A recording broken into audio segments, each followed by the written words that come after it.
The day my mother-in-law told me I'd never amount to anything, I was standing in her kitchen holding a casserole dish I'd spent 3 hours making from scratch.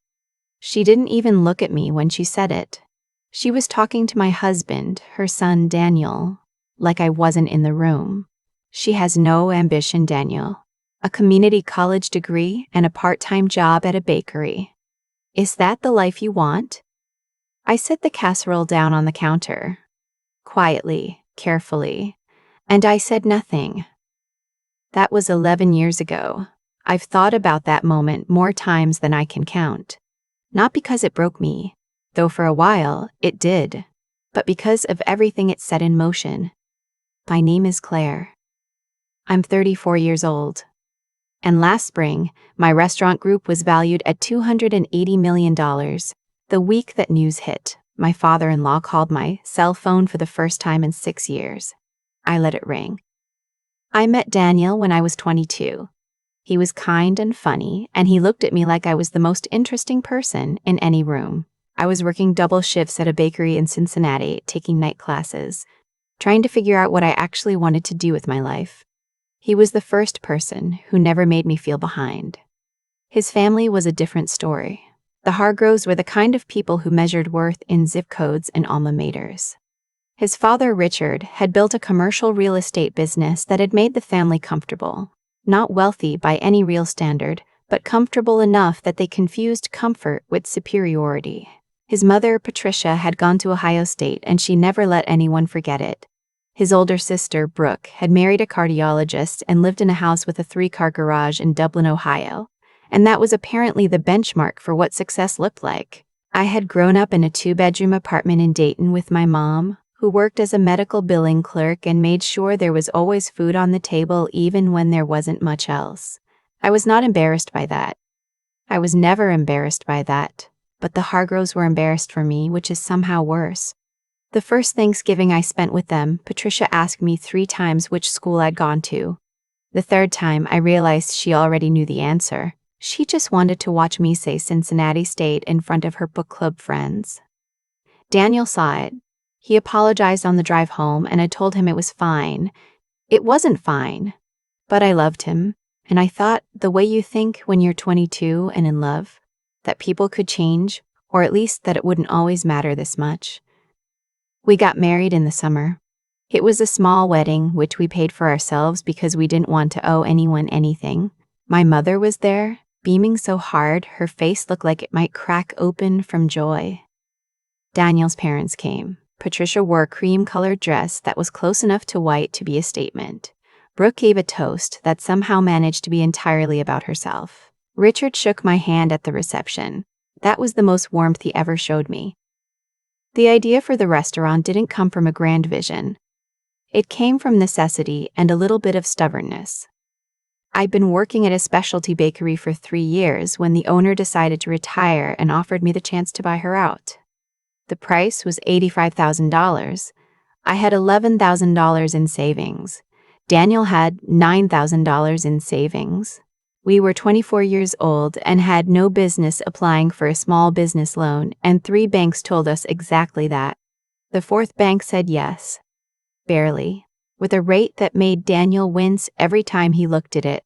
I want to be honest about what those first 2 years were like because it's easy, looking back, to make it sound like a clean upward line. It was not a clean upward line. It was me waking up at 4 in the morning to start prep before the one part-time employee I could afford showed up. It was Daniel working his day job and then coming to help me close at night, still in his work clothes, washing dishes until 10 p.m. It was a broken oven in February that cost us $3,400 we didn't have. It was a health inspection that nearly gave me a heart attack over a thermometer calibration issue. It was months where I paid everyone else first and hoped there'd be something left for us. Patricia asked Daniel once, early on, when Claire was going to stop playing bakery and get a real job. He told me that night. He probably shouldn't have, but we didn't keep things from each other. I took that sentence and I put it somewhere useful. By year 2, we were profitable. Not dramatically, but the books were green, the regulars were loyal, and I started to understand something important. People didn't just want good food, they wanted to feel something when they ate it. They wanted to feel taken care of. They wanted a place that felt like it had been made for them specifically. That was something I actually knew how to do. I started thinking bigger. The expansion didn't happen overnight, and it didn't happen easily, but it happened in the way that most real things happen, through 1,000 small decisions that compound into something you didn't fully plan. By the time I was 28, I had 3 locations. I'd brought in a business partner, a woman named Simone I'd met through a local food entrepreneur network, who had a finance background and the kind of calm that balances out my intensity. We complemented each other. She understood numbers and contracts. I understood people and product. Together we made something that actually worked. Richard ran into Daniel at a family event around this time. One I hadn't attended because I was managing a staffing crisis at our new Lexington location, and apparently told him it was good I had a little hobby to keep me busy.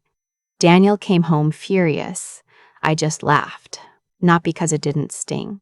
It did, but I had learned by then that the Hargroves' opinion of me and the actual facts of my life were 2 completely separate things, and I had decided to care about one of them. By 30, we had 9 locations across 4 states. We had 43 full-time employees and almost twice that in part-time. We had been written up in Food and Wine, in the Columbus Dispatch, in a regional business journal that I sent exactly 0 copies of to anyone in Daniel's family. I want to talk about Daniel here because one of the things I've noticed, and how women's success stories get told, is that the people who are actually beside you somehow disappear from the narrative. Daniel was not beside me. He was inside the whole thing with me. He quit his job when we hit 5 locations because we couldn't keep doing it the way we'd been doing it. He handled vendor relationships and a lot of the operational logistics that I hated and wasn't good at. We argued about money more times than I can count. We had hard years, real ones, where the business was growing, but we were stretched so thin we'd fall asleep mid-conversation on the couch. He never once made me feel like the dream was only mine, or that he was doing me a favor by being part of it. He just showed up, every time. I don't tell this story as a solo act because it wasn't one. Patricia was diagnosed with a minor health issue around the time we hit 12 locations. Nothing life-threatening, but enough to prompt a series of family dinners that Daniel felt obligated to attend. I went to most of them. I sat at their table in Dublin, ate Patricia's pot roast, and listened to Brooke talk about her husband's new practice expansion and their vacation to Tuscany. Nobody asked about the restaurants. At one dinner, this was about 2 years before everything changed, Richard made a comment about how the restaurant industry has a 90% failure rate, you know. He said it to the table generally, but he was looking at me. 60% in the first year, I said. We're in year 8. He nodded like I'd said something mildly interesting and changed the subject. Patricia poured more wine. Brooke asked if anyone had seen the new Netflix series. I remember sitting there thinking, these people will never see me. And I made a decision, quietly, in that moment, that I was done trying to be seen by them. I would stop attending dinners unless Daniel specifically needed me there. I would stop making casseroles. I would stop arriving with anything to prove. What happened next, I genuinely did not plan. The right thing done for the right reasons tends to grow in directions you don't expect. In our 10th year, Simone brought me a proposal. A regional hospitality group based in Nashville was looking to expand their portfolio and had approached us about an acquisition conversation. Not a buyout, a partnership structure that would give us capital to scale nationally while we retained operational control. I won't bore you with 2 years of negotiations, due diligence, and the particular kind of exhaustion that comes from reading term sheets at midnight. I'll just tell you that we got it done, and when the deal closed, the combined entity was valued at $280 million. It ran in the business section of the Nashville Tennessean. It ran in the food trade publications. It got picked up by a couple of national outlets because the angle, 2 women, independent growth, no venture capital, was apparently a story worth telling. I heard about it reaching the Hargroves through Daniel, who heard about it through his sister, who had apparently seen it shared by someone in their neighborhood Facebook group. 3 days later, my father-in-law called my cell phone. I looked at his name on the screen for a long moment. Richard Hargrove. Calling at 7:14 on a Tuesday evening. I put the phone face down on my desk and went back to the email I was writing. He called again the next day. Then Patricia called. Then Brooke sent a text that said, "Hey, we should all get together soon. It's been too long. So proud of what you and Daniel have built. So proud of what you and Daniel have built." I read that text 3 times. Then I showed it to Daniel, who made a sound that was not quite a laugh.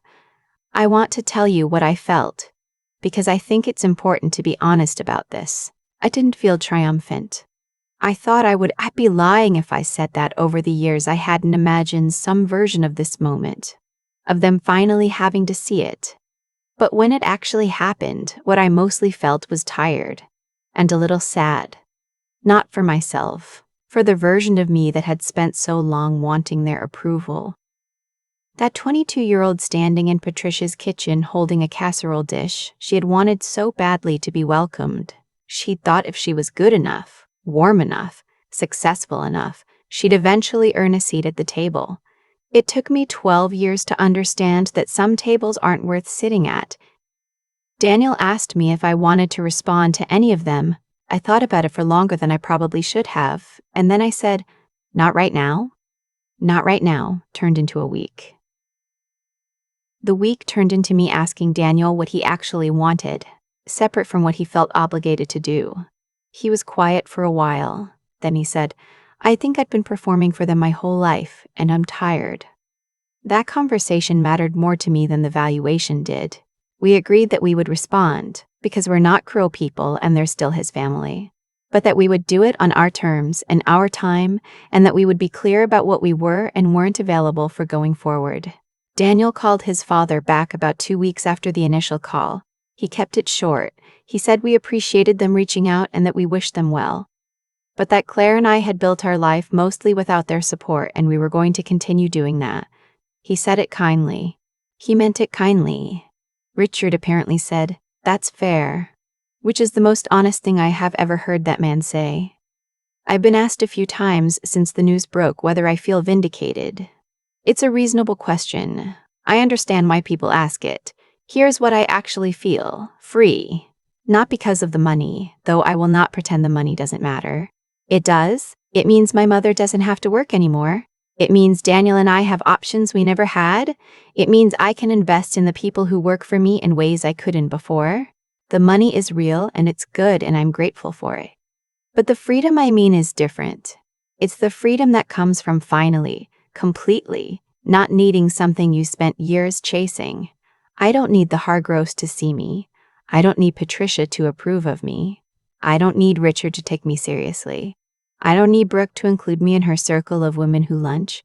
I needed none of that to build what I built. And now I know, in my body, not just in my head, that I never did. The casserole dish I brought to Patricia's kitchen that first Thanksgiving is still in my cabinet.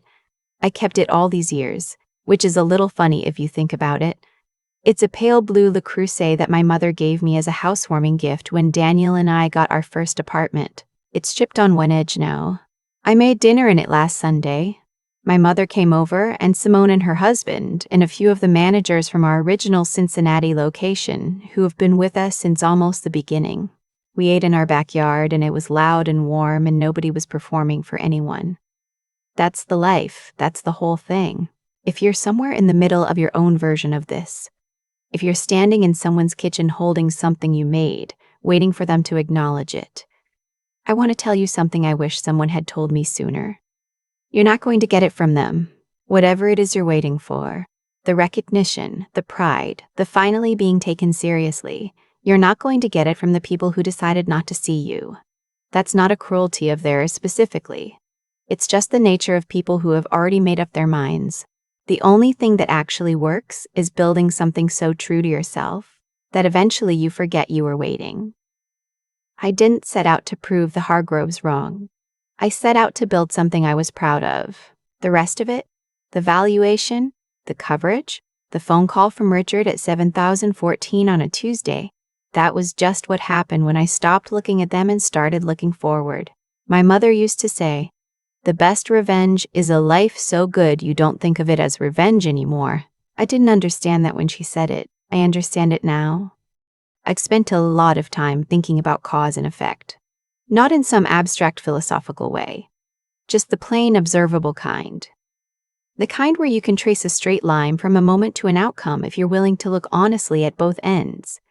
Patricia told Daniel I had no ambition. She sat it in her own kitchen, in front of her own cabinets, while I stood 3 feet away holding something I'd made with my hands.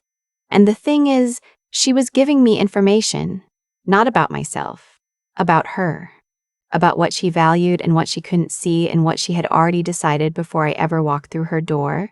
I could have taken that information and let it become a ceiling. A lot of people do. You hear something like that from someone who's supposed to accept you, and it burrows in, and eventually you start to wonder if they're right. I did wonder, for a while. I won't pretend I didn't. But wondering and believing are different things, and I chose, and it was a choice, made more than once, not to believe it. What I did instead was work, not to prove Patricia wrong. I want to be clear about that, because I think there's a version of this story where I framed the whole thing as revenge, and that would be dishonest. I worked because the work mattered to me. I worked because I had something real to build and a genuine belief that I could build it. The motivation was mine. It didn't belong to the Hargroves. But here's what I've come to understand about how actions accumulate over time. Every choice you make in one direction makes the next choice in that direction a little easier. Every morning I showed up at 4 a.m. when I could have stayed home. That built something in me, not just in the business. Every time I didn't collapse under the weight of someone else's low expectations, I got a little more solid. A little more solid. A little more certain. Not arrogant. Just grounded. There's a real difference. And the people around me responded to that. Simone saw it and said yes to the partnership. My staff felt it and stayed. Our customers felt it and came back. Daniel saw it from the very beginning, which is part of why I married him. Trust compounds the same way doubt does. It just takes you somewhere completely different. Richard calling my phone after 6 years of silence wasn't karma in any mystical sense. It was just the natural result of the world finally catching up to what had been true for a long time. I had built something real. It took the headline for them to notice. But the thing existed long before the headline. What I want to say, and I mean this for anyone who is currently in the part of the story before the headline, is that the integrity of what you're building doesn't depend on whether anyone is watching. I spent years growing something that the Hargroves didn't know existed. That didn't make it less real. It made it more mine. Neglect what other people think of you early, and you end up with something that genuinely belongs to you. That's not a small thing. That might be the whole thing. I let Richard's call ring out, not out of cruelty, out of clarity. I finally knew, in a way I hadn't at 22, that I didn't owe anyone a performance of my own life. And that knowledge, quiet, unhurried, completely certain, felt like the truest kind of success I've ever had.